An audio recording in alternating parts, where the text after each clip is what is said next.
Hi friends, দেখো জামাই ষষ্ঠী রান্নাবান্না শুরু হয়ে গেছে। তো দেখো এখানে হচ্ছে স্পেশাল কচু বাটা, কারণ মার জামাইরা কচু বাটা ভীষণ ভালো খায়। মান কচু বাটা তোমরা কে কে ভালো খাও তাড়াতাড়ি কমেন্টস করে জানাও। তো আমার দেখো ভাত হয়ে গেছে, আরও এক পত্তন হবে দেরাদুন রাইসের ভাত।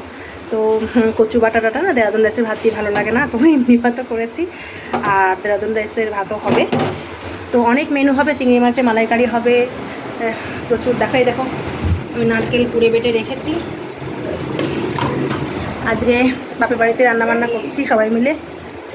প্রথম ভেবেছিলাম যে সব কিনে, তা কেউই পছন্দ করে না, পছন্দ করছে না, বলছে সবাই নিজে হাতে খাওয়া আর আমার হাতে সবাই খেতে চাইছে না। বাপি এখন পারে না গো, বাপি একদম বাইরে বেরোতে পারে না। তাই ভাবলাম তাহলে বাপিকে রেঁধে বেড়েই খাওয়াই, সবাই মিলে একটু আনন্দ করি। বোনও এসে গেছে, তো ভাই বোনরা ওই ঘরটা সবাই কথাবার্তা বলছে, আমি একটু রান্না করে সারি। চলো টাটা, তোমাদের কী কী মেনু হচ্ছে জানিও।